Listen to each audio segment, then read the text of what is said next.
Explosions were heard again overnight in Tehran.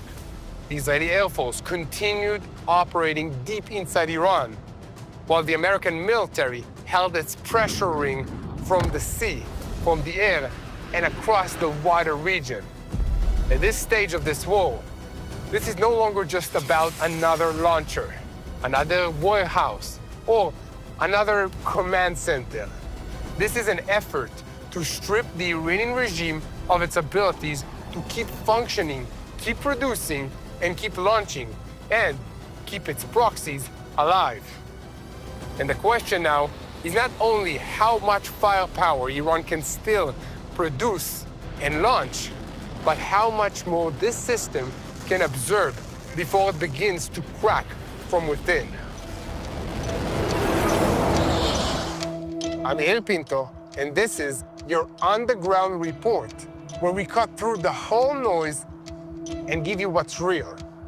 What has happened here in recent days is not just another round. From the moment that lions roar, this war or epic fury began, it's entering a deeper phase.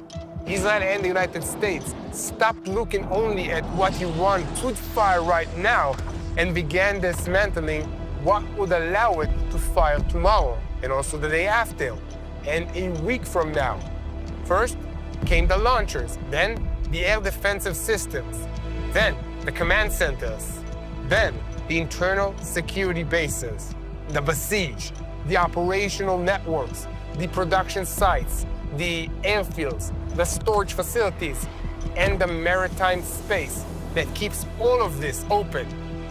In the first days of this war, one of the main goals was to break Iran's ability to launch heavy barrages of missiles at a high pace.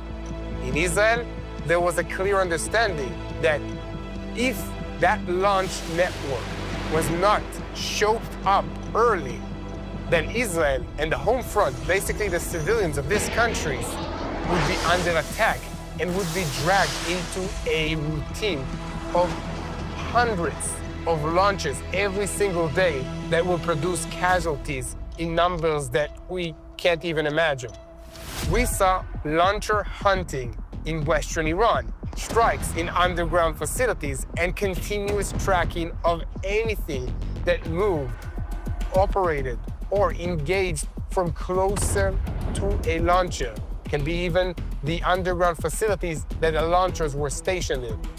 And as days passed, the picture started to become clearer. There is attrition. There is a decline in the pace.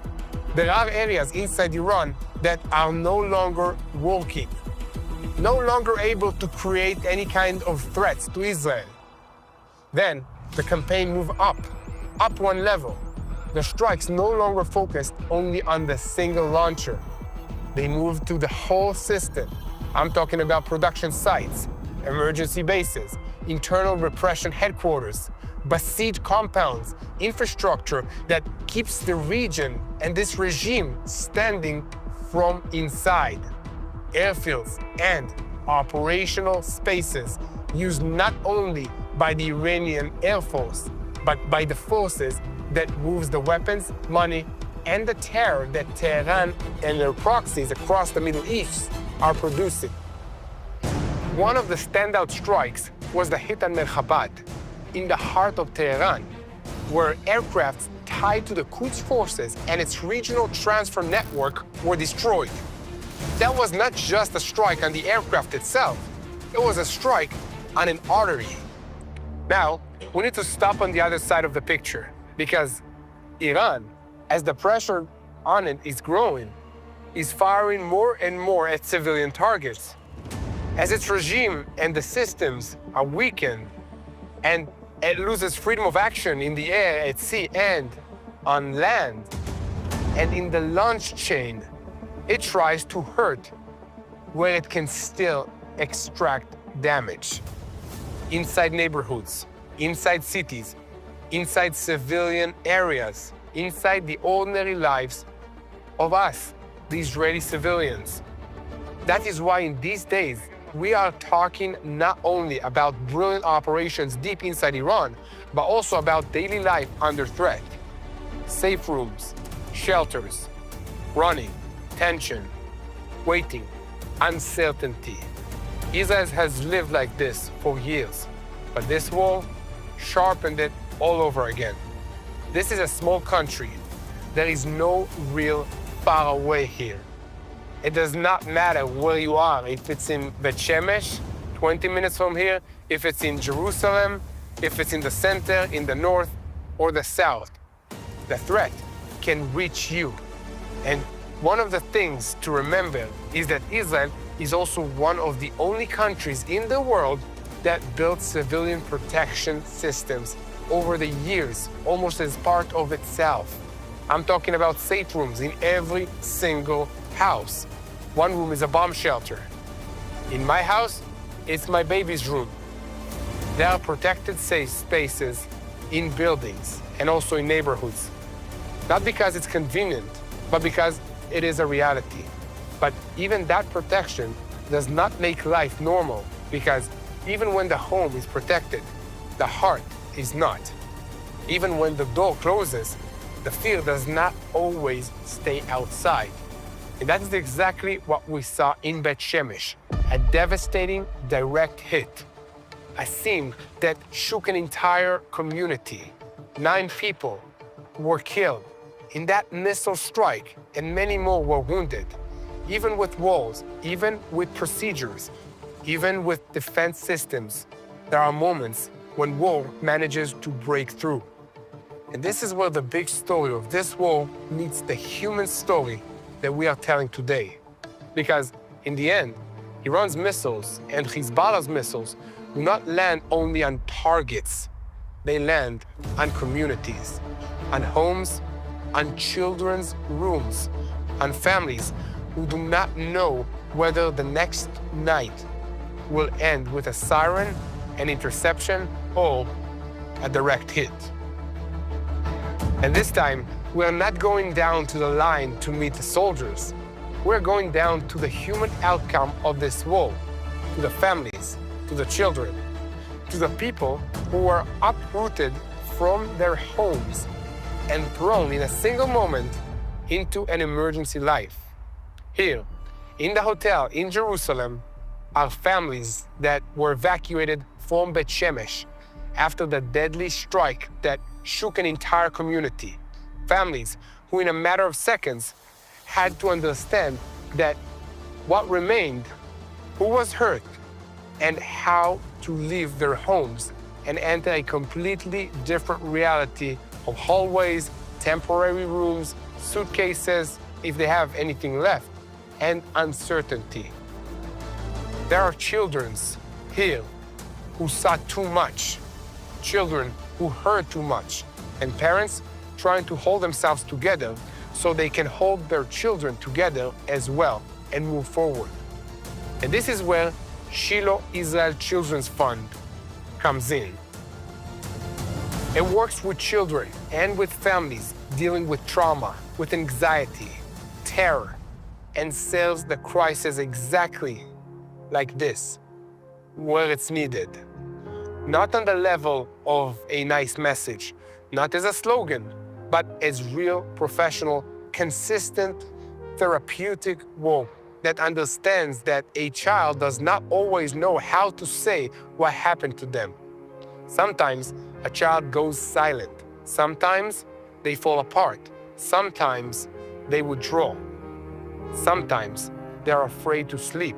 And sometimes they cling to an adult. And sometimes they look fine, while inside, everything is shaking. And here, we need to understand something deeper. Time does not always heal. Not for children, not after trauma, not when it comes to displacement, fear, loss, uncertainty, and the feeling that the world they knew collapsed all at once.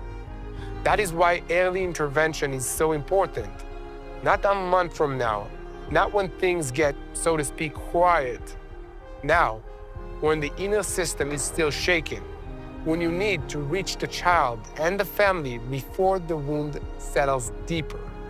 And this may be one of the most important points in this whole report, because our audience loves, and rightly so, loves to understand the operation, the aircraft, the names, the power, the strategy, what's happening. But war is not measured only in your ability to strike. It is also measured by your ability to protect the people living behind the lines, the children, the families, the emotional heart of our nation. And this time, inside this hotel, we are meeting the people who stand exactly at this point, between the break and beginning to healing, between what happened and what can still be done, between that night and the future that now has to be rebuilt. Well, let's go to the hotel.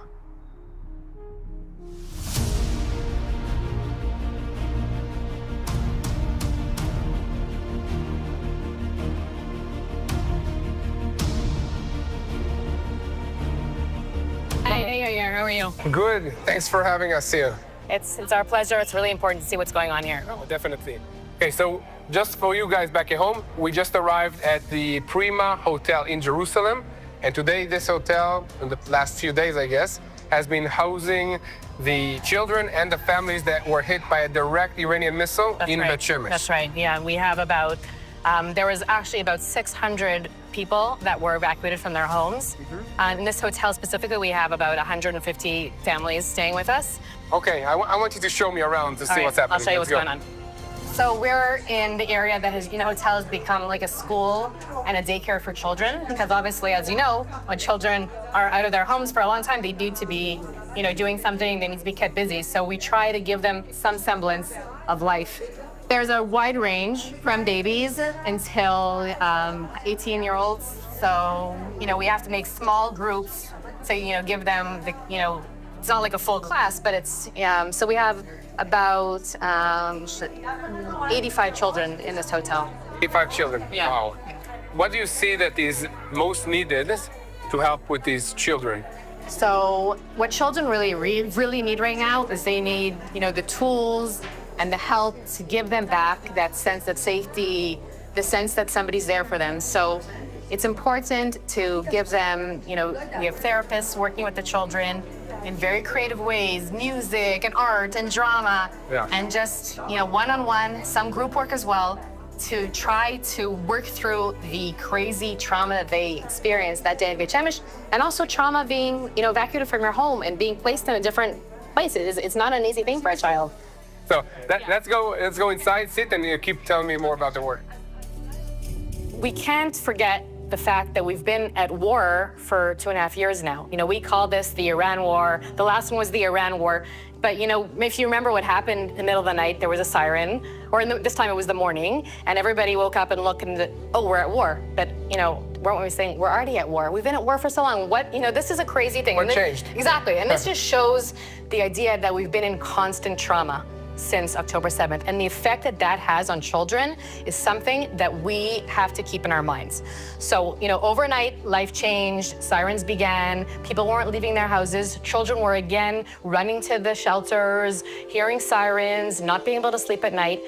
And the fact that children have been in this constant stress for so long is something that we have to deal with, and we have to deal with it right when it's happening now. We can't wait. So there's two kinds of things. There's emergency crisis help that we deliver right when things are going on. And the other very important thing is that our mobile therapy teams right away were engaged to go to the evacuees wherever they were, in the hotels, in different homes that they were staying in, and give them help right there. Even in emergency crisis situations, we need to work creatively. So they have their bag of different supplies and they go wherever they're needed, either to the hotels or to people's homes that, and it's important to remember also that these therapists have been working since October 7th. So, non-stop. Lots of trauma. Because people that on October 7th were evacuees and our therapists are working with them, our therapists continue working with them even when they went home, because, we don't want to stop therapy in the process. So, So I have 3 kids at home. Yeah. And I'm sure that they're affected. Yeah. I can tell you why I see it. We went out of Israel on the plane. The first thing they ask me when we go on the plane, where's the bomb shelter? What happens if there's a siren's alarm when we are on the plane? We land in New York. First thing they do is there is this, in America, they have these ice cream trucks with the sound. Yeah. They think it's an alarm. right. That's right. They freaked out. So how can I help them with this situation? Every child in Israel has been affected, and that's what I'm saying. And that's why every parent, doesn't matter if their child has been in an attack or if somebody's father had been killed, or every child in Israel has been affected, because living under this stress for so long affects everyone. Children should not be growing up in these kinds of situations. It affects their development, it affects their future, and we need to keep that in mind and give children the help that they need, and that's one of the things that we've been doing. Okay, let's go check out more areas. Yeah, this is Yaron. He's one of our therapists that's working here. Pleased to meet you. Well, so can you explain what's the need in this situation? Well, there are a couple of needs. The first need, which is very important, is grounding, because people came from chaotic situation. Like what? Like in 1 second, their home was destroyed, and they were in shelters, and they were evacuated from the shelter and brought here to the hotel. But in 1 second, you lose everything. You lose your house, you lose your memories. Just imagine children who have and they had their home and they had their special room. Everything became to be sand. Oh, wow. Very traumatic. Very traumatic. It's a big missile that hit their houses. Absolutely. The size of a bus. Absolutely. So they stay here in the hotel, and they have somehow to regulate their lives in order to have some grounding and some security. And that's why we do take therapy, and we help the families, the parents, the children, who of course suffer with a lot of anxiety, uncertainty. They don't know what's going to happen. They don't go to school. Some schooling has been done here, but they don't know where to go. And, it's like trauma. It's trauma. That's exactly what it is. Exactly. And the most important thing about trauma is you need to bring back from sense of non-control to a sense of control. I see. So now they're in total anxiety, total uncertainty, and what they need the most is an adult or a therapist that will ground them and will be with them, accompany them, of gaining a little bit of security. What is security? We have 3 circles: the cycle of routine, the cycle of communication, and the cycle of movement. These are the most anchoring cycle that we deal with. And how long does that take? Well, that's very, very difficult to say. It's complicated. It's very individual. Yeah. It's a reflection of the parent's attitude. If the parent itself is a total anxiety, so he or she transmits that to the child. I see. If the parent keeps serenity, then it reflects on the child itself. Right. Get it. Well, thank you so much for the help and for everything you're doing. Keep up the good work. Thank you so much.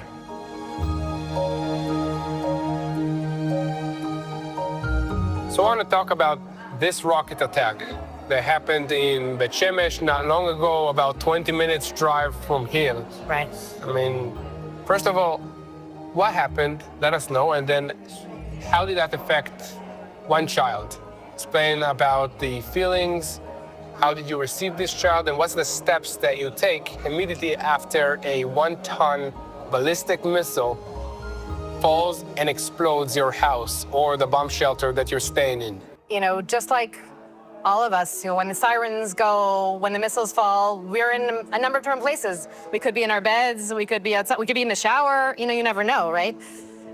So what happened on that day was that the missile fell, it hit a bomb shelter, and it hit and affected many, many, many homes and apartment buildings around there, and that is why there were so many evacuees. Like we said, 600 people that have been evacuated from their homes to a number of different hotels.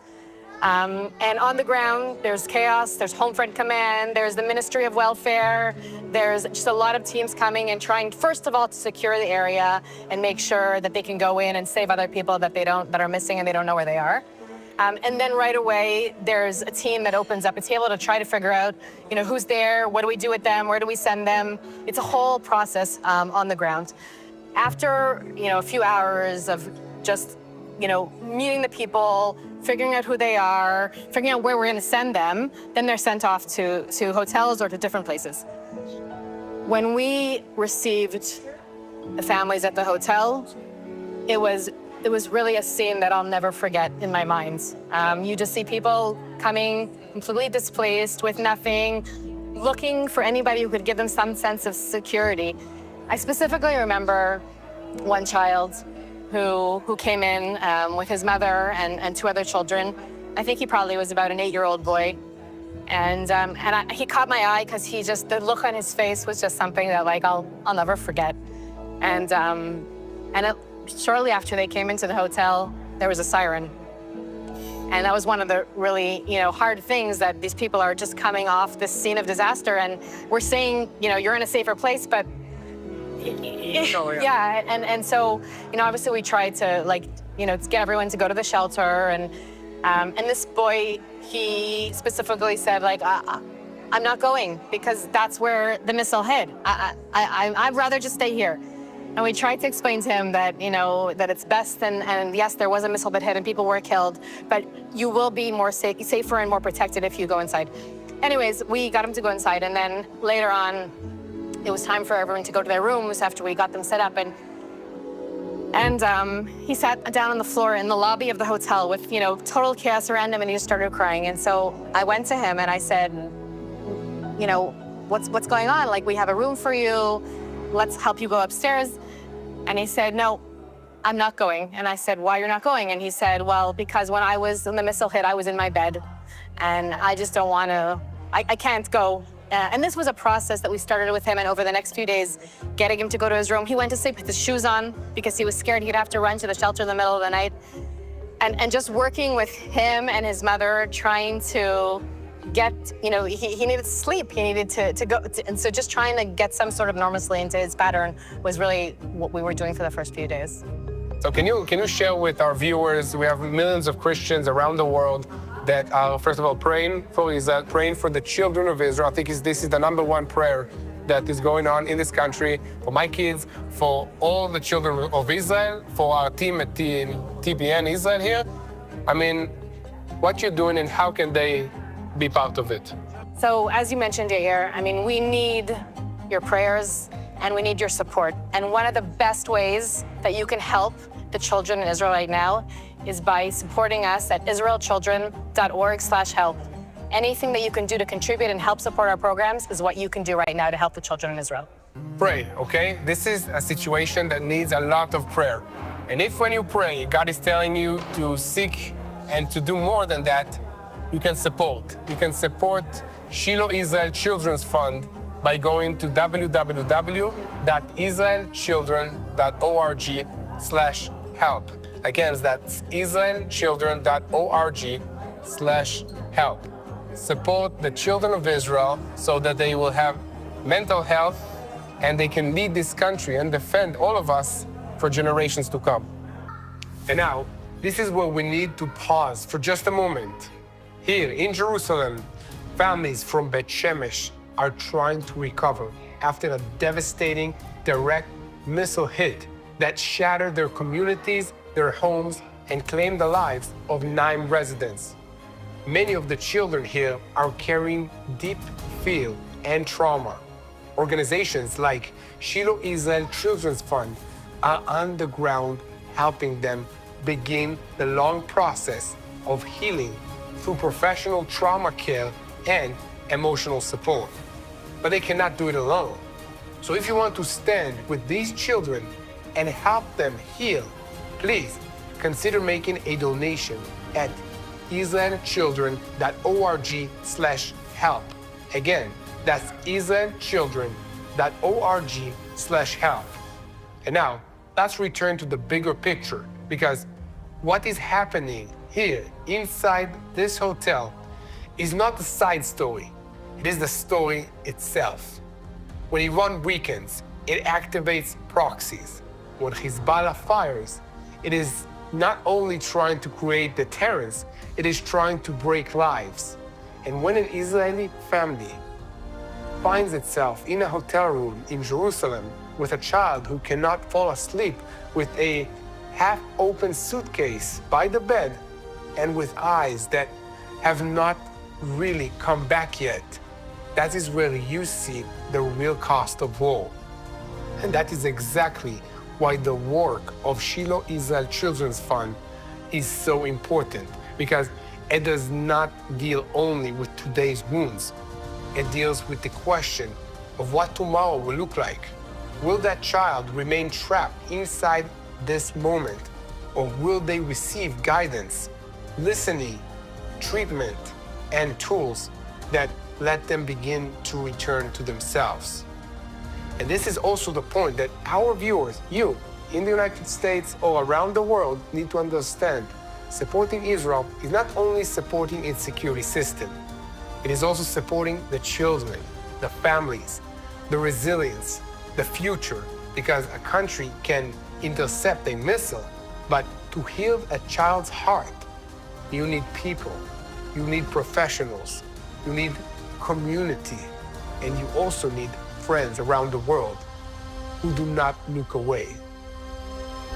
Israel continues to strike deep in Iran, to keep pressure on Hezbollah, and to fight across expanding arenas. But here in Jerusalem, inside this hotel, another kind of war is being fought, the war for the hearts and minds of our children. And the great question from here forward is not only where the next blow in this war will land, but how we make sure that Israel's children are not left alone with what it left inside them, the trauma, the emotions. So this is a situation that needs a lot of attention and a lot of help. I'm calling on you, and I think this is the #1 prayer for the nation of Israel, to pray for our children, for the next generation that is growing up knowing only rockets, alarms, and sirens, and terror attacks. Let's pray for them to have God's happiness in their hearts, His peace. Let's pray for the children of Israel. Hello, this is Mati here in Jerusalem with TBN Israel. This is Yair Pinto from TBN Israel here in Jerusalem. TBN Israel is keeping viewers informed with Israel-focused news, culture, and what God is doing in this land. Support TBN Israel today online at tbn.org/Israel. Thank you.